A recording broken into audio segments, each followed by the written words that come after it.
Hello everyone, स्वागत है आपका अपने यूट्यूब चैनल आरजे क्लासेस के अंदर। और हम यहाँ हिस्ट्री के आर्द्र ऐतिहासिक काल को पढ़ेंगे। देखिए, इससे पहले हमने प्रागैतिहासिक ऐतिहासिक काल को कंप्लीट किया था और उसके क्वेश्चंस भी बहुत अच्छे से क्लियर किए थे। अगर आपने हमारी वो वीडियोस नहीं देखी है तो ऊपर आई बटन में वो आपको वीडियोस मिल जाएगी, आप उन्हें देखें। देखिए, आर्द्र ऐतिहासिक काल में हम सिंधु घाटी सभ्यता की बात करते हैं। सिंधु सभ्यता या हड़प्पा सभ्यता। अब ये सिंधु सभ्यता कैसी थी, कब इसकी खोज की गई, किसने की थी, कब पहले स्टार्ट में हुई, सभी बातों की हम चर्चा करेंगे। साथ ही हम देखेंगे कि सिंधु घाटी सभ्यता का काल या विस्तार कहाँ तक रहा। देखिए, सबसे पहले हमने माना कि वैदिक सभ्यता ही हमारे यहाँ की सभ्यता थी, प्राचीन सभ्यता थी।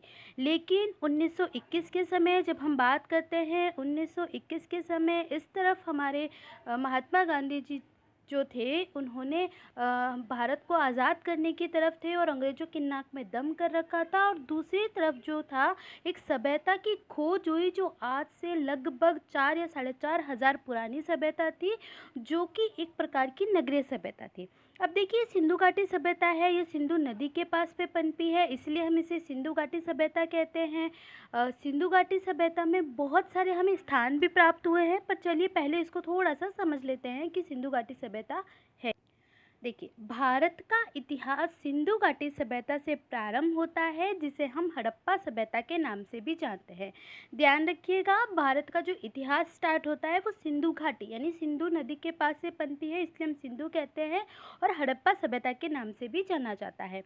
हड़प्पा सभ्यता, जिसको कनिगम जी आगे इसकी खोज करते हैं, लेकिन उनको माना नहीं जाता, वो सभी हम देखेंगे। देखिए, ये लगभग 2500 ईस्वी पूर्व दक्षिण एशिया के पश्चिमी भाग में फैली हुई थी। पश्चिमी भाग की बात करें हम तो यहाँ हमारे पाकिस्तान की तरफ फैली हुई थी। वर्तमान में पाकिस्तान तथा दक्षिण भारत में ये जानी जाती है। देखिए, इसने कहा है 2500 ईसा पूर्व। देखिए, मान लेते हैं कुछ इस तरह का हमारा भारत है ना, तो इस तरफ से ये फैली हुई थी, क्योंकि देखिए चीन से इस तरफ तिब्बत से सिंधु नदी आती है, जो कि पाकिस्तान होते हुए यहाँ पे जाती है। तो हमें पता है कि ये जो सभ्यता है वो दक्षिण की तरफ, पश्चिम की तरफ फैली हुई थी। और वर्तमान में हम इसे पाकिस्तान या पश्चिमी भारत के नाम से जानते हैं। आगे हम इसके बारे में कुछ बात करें तो देखिए, सिंधु घाटी सभ्यता मिस्र, मेसोपोटामिया, भारत और चीन की 4 सबसे बड़ी नगरीय सभ्यताओं में से एक थी।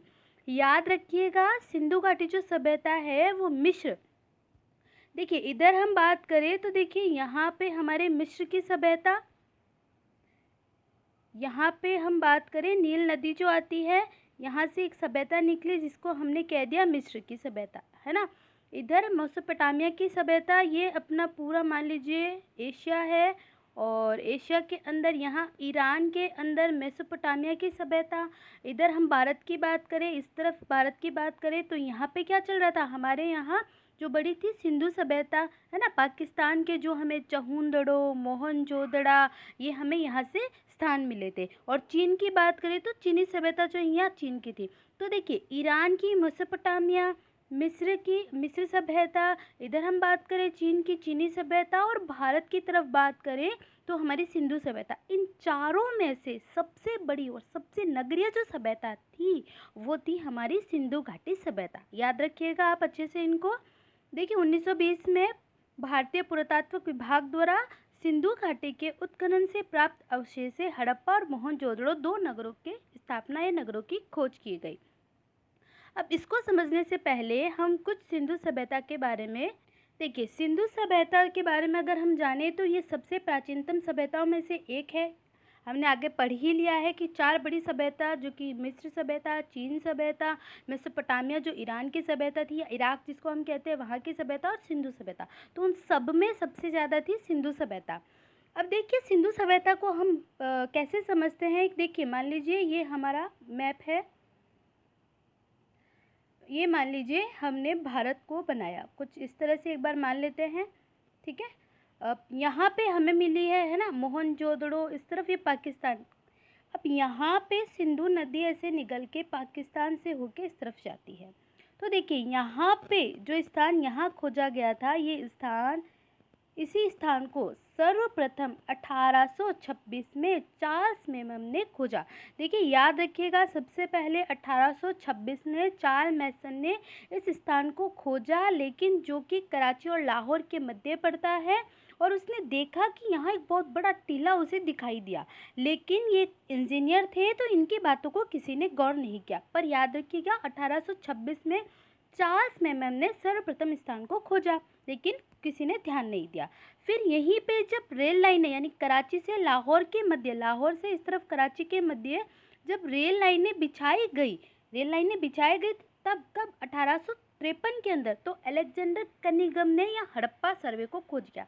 वही जो चार्ल्स मेमन ने खोजा उसको अलेक्जेंडर ने भी, कनिंघम ने खोजा, लेकिन उनको भी किसी भी प्रकार की यहाँ पे नहीं बताया गया कि हाँ उन्होंने खोजा है, या इनके तवज्जो नहीं दिया गया।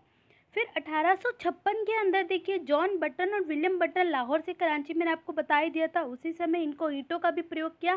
देखिए रेलवे लाइन जब बिछाई जा रही थी उससे पहले अलेक्जेंडर ने खोज लिया, रेलवे जाने बिछ रही थी उसी समय अनजाने में हड़प्पा की ईंटों का प्रयोग भी 1856 में किसने किया? जॉर्ज बटन और विलियम बटन के अनुसार। अब हम आगे बात करें तो देखिए अलेक्जेंडर कनिंघम ने दूसरी बार कब खोजा, ये पूछा जा सकता है, तो 1856 के अंदर। देखिए 1826 चार्ल्स मेमन, 1853 अलेक्जेंडर कनिंघम, 1856 ईंटों का प्रयोग John button William button, 1856 Alexander Cunningham ने दूसरी बार हड़प्पा को खोजा। याद रखिएगा दूसरी बार हड़प्पा को खोजा। फिर है 1861। अब भारतीय पुरातात्विक विभाग की स्थापना गवर्नर जनरल लॉर्ड कैनिंग के समय अलेक्जेंडर कनिंघम को एएसआई का जनक बनाया। एएसआई यानी भारतीय पुरातात्विक विभाग का। देखिए जब कनिंघम दूसरी बार आए तब वो एक अफसर थे, किसके थे? भारतीय पुरातत्व विभाग के डायरेक्टर थे, और उन्होंने आकर यहाँ पे फिर खोजना स्टार्ट किया। देखिए उन्होंने खोजा तो सही, एक सिक्का भी, एक मोहर भी उनको मिली, लेकिन वो मोहर पे जो चित्र बना हुआ था उनको वो अच्छे से समझ नहीं पाए, और फिर उन्होंने उसको वहीं पे छोड़ दिया। अब जब 1921 की बात आती है, और 1921 के अंदर सर जॉन मार्शल ने दयाराम साहनी को उत्खनन करने हेतु नियुक्त किया। याद रखिएगा 1921 में जॉन मार्शल ने दयाराम साहनी को उत्खनन के लिए नियुक्त किया, और सर जॉन मार्शल ने राखल दास बनर्जी को मोहनजोदड़ो उत्खनन नियुक्त किया। तो देखिए हड़प्पा की खोज दयाराम साहनी, मोहनजोदड़ो की खोज जॉन मार्शल। 1921 हड़प्पा दयाराम साहनी, 1922 राखल दास बनर्जी, और उसने खोज की थी मोहनजोदड़ो की। तो हमने इसको क्लियर किया है कि सिंधु सभ्यता में खोज कहाँ से स्टार्ट हुई और किस किस ने की। आज के लिए इतना ही। नेक्स्ट क्लास में हम इसकी विशेषताएं, इसके काल को, और कहाँ कहाँ पे किस किस स्थान पे क्या मिला है ये पढ़ेंगे।